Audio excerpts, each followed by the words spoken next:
Hello, my name is Andrew, and today we're going to be talking about the pros and the cons of eating raw meat for 2 months. All right, so basically I'm going to break this video down into 3 parts. The first part, I'm going to talk about background, like why I started eating raw meat. And then the second part is diet. We're going to talk about what I'm eating every single day. And then the third part is the pros and cons, like what are the benefits and maybe some of the drawbacks that I've experienced so far after 2 months of eating raw meat. I've got some notes over on the side here to help me because I've got a lot of stuff that I want to talk about. But I think this should be an interesting and possibly controversial video. And before we dive into it, I just want to say I'm not a healthcare practitioner. This is just my experience. And I thought it was interesting to share because I've had some good experiences, good results with it so far. And maybe some things that I think people should take into consideration if they're thinking about eating a raw meat diet. But yeah, with that said, let's get into it. And where this all starts is back in 2019 when my health just kind of started to fall apart very quickly. I had joint pain and insomnia, there was back pain, finger pain. I was so burned out that I couldn't even work. I had to shut down my business and I didn't understand what the heck was going on, because I had had symptoms for probably 10 years of just various things like allergies and I don't know, just hair thinning out on the top, but nothing serious, nothing that was impacting my life to the point that I couldn't even function. But it was definitely getting like that. And then I started experimenting with diet in 2020 in the spring, and I decided to go raw vegan. I read Dr. Michael Greger's book, How Not to Die, and it just made sense to me. Not eating the things that are eating your food, just eating the food itself. So anyways, I gave it a shot and it seemed to work really well, and I hear the story from a lot of vegans, especially in the beginning, they just have some really good results. And I think veganism is a good diet for detoxing, or it can be for some people. But I was actually able to cure my allergies and my asthma, so things were looking up. But then as that year started to go on, I just got more and more tired, more and more achy, and it just felt like I was kind of going backwards, So after that, I decided to kind of go back to meat, and I sort of flip-flop, for the next few years, and I couldn't find a diet that worked. I tried basically everything. I tried high carb, low carb, high fat, low fat, veganism, and then I eventually went to raw vegan.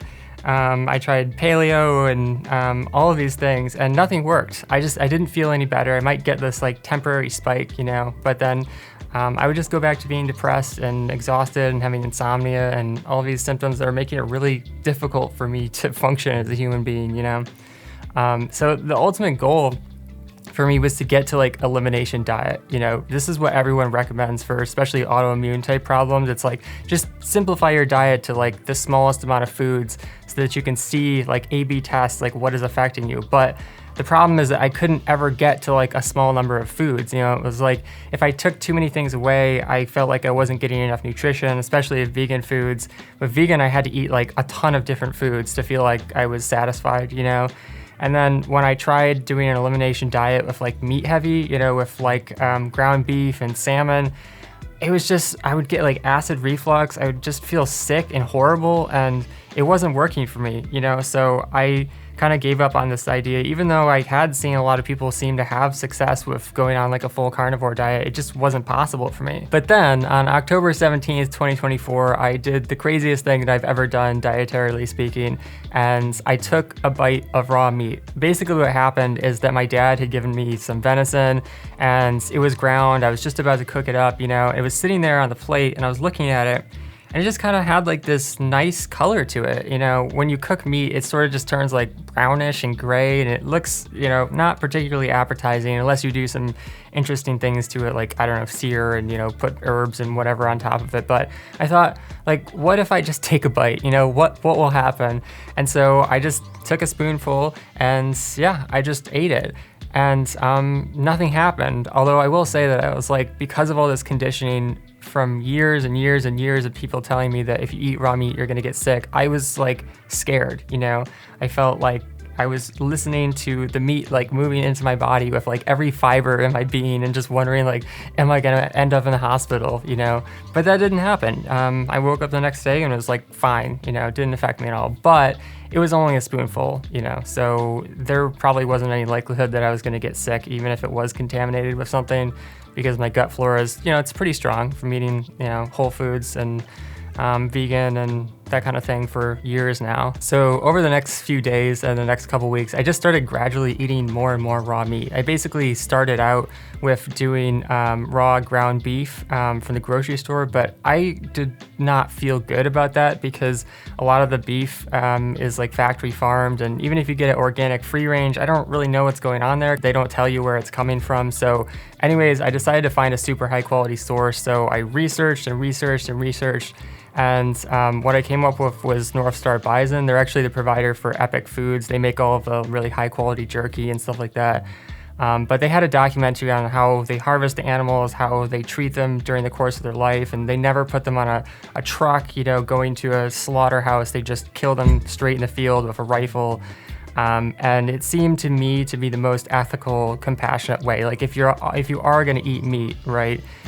This seemed to me to be the best way that you could go about it. So I started ordering bison, and that felt a lot better. First of all, it just tasted a little more gamey. You know, like there's a little bit more nutrition than ground beef, which I liked. And then I also tried some organ meats. So I did their Old World blend, which is kind of like the whole animal. They just take all of the essential organs plus the muscle meat, and they just blend it up into a ground. And, you know, it was costly. It was like $20 a pound. And I think it was less because I ordered in bulk and I did the like subscription things. You also get a discount for that. But I was paying probably like $8 to $10 a pound for ground beef at the store. So it was definitely more expensive. But I was worried about quality, you know, when I was eating raw meat. I wanted to eat something that was like the animal was killed and then it was processed immediately in a cold environment and then frozen. I didn't want something that had been sitting around unfrozen in the grocery store for days, and I didn't know what the state of it was. But after a couple of weeks of that working really well for me, I went on to some Wild Alaskan salmon. Wild Alaskan is another company that is very sustainable and ethical in terms of how they harvest animals, and they document their process and all the steps they take to make sure that everything is fresh when it gets frozen. And raw salmon also seemed to work fine for me. I never had any problems with it, even though people say that seafood is a little bit more dangerous. And you know, if you think that eating raw meat is weird, I mean, you can consider sushi. Like people eat raw sushi and this doesn't seem to be a problem. So I think some of it is kind of this like cultural stigma that's built up over the years. But if you think about it, like human beings have been eating raw meat for most of our history, right? We just only recently started cooking food. And when I was thinking about this whole weird thing I was doing of eating raw meat, it was kind of like when I switched to barefoot shoes from cushion shoes, because I realized like this is the natural thing that all animals do. Like animals don't have cushion shoes, you know, and human beings never had cushion shoes until like the 1970s when Nike started really promoting them. You know, for most of our history, we were either going barefoot or in just like really thin sandals or Native American style moccasins. So raw meat made a lot of sense to me, but it was kind of funny because I was starting to feel like Gollum, or, you know, in Lord of the Rings, there's this really funny scene where Frodo and Sam are like cooking up some rabbit and Gollum is just throwing a fit. He's like, it's ruining it, you know? He just wants to eat it raw. What's it doing?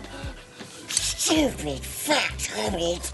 It ruins it. I remember when I saw that scene, I thought this is so gross, you know, to eat raw meat, but I don't know, it tastes really good. It just tastes more nutritious and vibrant and flavorful. However, certain people who are close to me in my life did not like the idea of me eating raw meat, specifically my mom. She threw an absolute fit when I started eating raw meat, and she thought that I was gonna poison myself to death. She thought that I was gonna poison her to death. And she threatened to kick me out of the house, and it was very stressful. It was one of the most stressful things that I've had to experience from making a life change and having other people react in a very caustic way to it. But I persevered. I kept eating raw meat, and even when I went to visit family this Thanksgiving, I still ate raw meat. that was definitely a trick, and I made a vlog about it if you want to watch that. But basically what I did is that I just mixed up the raw meat with some other stuff like some squash and some like coconut, and it kind of disguised the fact that I was eating raw meat. But it was a really bizarre experience sitting there and like everyone is eating like cooked food and I'm eating raw meat and no one knows it, you know? It's just strange. Okay, so that's kind of like part 1 of the video. That's where we are so far, but part 2 is gonna be diet in terms of what I'm actually eating. And for a while, I've been juicing veggies in the morning, and that's the way that I start my morning because I kind of like to fast, at least before I go on a walk, you know, and get my digestive juices flowing. So I had been doing like a whole bunch, like a large bunch of celery with ginger and lime and fennel and a little bit of cucumber. But then I had been getting comments from people about this whole oxalate thing. And if you don't know, oxalates are a plant defense mechanism. Plants have lots of defense mechanisms, but this is one of them. And an oxalate is when oxalic acid binds with something like calcium, mineral, and then it can actually form these like sort of arrow-like, you know, pyramid type shapes, and the plant uses it to prevent animals from digesting or eating them or digesting their seeds, etc. And so the idea is that if you're eating these high oxalate foods, which celery was, it can cause joint pain, it can lead to kidney stones. So I decided to take the celery out, and it seems to be like for the last week that I've been feeling better in terms of joint pain. And I don't think I'll be bringing celery back. And quite honestly, I might remove veggie juices altogether because it just kind of makes my stomach feel unsettled. I'm not sure that's really giving me anything of value other than some hydration, maybe some minerals. But the question with plant foods is always like, how much are you actually absorbing? So I think I'm just gonna keep paring it down, and veggie juice is gonna be the next thing that just goes out completely. But that's the way that I usually start my day. I'm always drinking filtered water. I just reviewed this bottle, which I really like. It makes it convenient because I have the pitcher, a clearly filtered pitcher, but that I can just like sip all day long. And it's just filtered water in a bottle, which is nice. So I do that. And then when I get to lunch, which is usually around like 10 a.m. to noon, I basically just have 2 meals a day. And the main course of my meal will be like half a pound of raw ground bison. I think it would be better if I could eat steak, because the thing about like eating raw steak is that there's less surface area, you know, exposed. When you have ground meat, like it's all just jumbled up, so there's more exposure to bacteria. But I haven't had a problem with it yet, and it is way cheaper to eat ground meat than to buy steak. Like the steak at Northstar is like $50 a pound, which I don't have that much money, you know. Spending, you know, like $15 to $20 a pound is still a lot for me, but it seems to be worth it so far, which we're going to talk about at the next section of the video. But anyways, that's my main thing. And what I'm doing right now is I'm kind of alternating between the raw Old World blends, which has 8% fat, and it has the organs mixed in there. So like pancreas, adrenal, kidney, liver, and yeah, just the essential organs. And I really like that. It gives me a boost of energy. Like you can see that I'm like kind of excited to make this video, and I can just talk and talk and talk, and you know, my body temperature has like warmed up too, which is nice. So I really like that one. The other one that I've been eating is Northstar's Carnivore blend, and this is basically like your basic ground bison, but with a higher fat percentage, so it's like 30% fat. So I've been alternating between those two, and I think what I might do is just actually de-thaw them at the same time, you know, like 2 pounds, 1 pound of each, and then kind of like split them in half. Because I feel like when I have the organ blends, like a whole pound of it in one day, it's just like too much. It's actually too much energy, which is what's happening today because I forgot to de-thaw the carnivore blend, so I'm just eating like all of the organ blend, and yeah, it might actually be too much energy. But anyways, one of the mistakes that I made is what I was just describing of having too much of the organ blend, and then I kind of like overcorrected. So I was starting to get like, you know, minor headaches from having the organ blend, and that could have been from the adrenal or from the, or maybe from vitamin A toxicity, because there's a ton of that in liver and it's easy to overdose. So I overcorrected, and then I just bought like the basic ground, not even the carnivore, and that's like pretty lean, and it also doesn't have the nutrition of the organ blend, and I bought a lot of it, so I had to get through like 24 packages of that, and it was pretty brutal. I didn't feel like I was getting as much energy as I got from the organ blend or the higher fat blend, so that was a mistake, but I feel like I've gotten onto like a good rhythm now. So anyways, that's the main part of what I eat. I'm mostly just having a salad. I did try some of the other ones, so I tried strip steak and I tried ribeye. I think I liked ribeye better because it was higher fat. Strip steak felt like it just wasn't enough energy for me. Some people say you should have around 70% fat and 30% protein because the body doesn't prefer protein for energy source. It's like harder to break down, whereas fat burns a little bit better and it's a little bit simpler to turn into energy. Yeah, the other one I tried was hanger. That was a little bit cheaper, but again, I just couldn't afford steak, so I think the ground meat was the best thing to go with. Twice a week, I swap out some of the bison for 6 ounces of wild Alaskan salmon, which works really well for me, also raw. And then I've also added in 4 ounces of either bison back fat or suet, and I'll show you what that looks like. Just give me a second. Okay, so here's the back fat. This is what it looks like. It's just kind of white and chalky. When I had some for the first time, I thought it was absolutely disgusting because it really doesn't have any flavor at all. It kind of just tastes like an oily chalk or something. It's one of those foods that you don't want to eat by itself. It tastes a lot better when you just like mix it into a salad with other foods. And then the other one that I got is Suet, and it kind of looks like the same thing. They're both pretty rich in nutrients. They provide a good source of fat that burns really well long term. So yeah, I have about 4 ounces of that. And then I have 2 fresh chicken egg yolks. And when I first tried eating them raw, I was eating the whole egg. And apparently this is a mistake because I did feel kind of nauseous. But then I looked it up, and apparently the whites of eggs have this compound called avidin, and it blocks the absorption of protein and choline. And if you do have egg whites, then you want to cook them.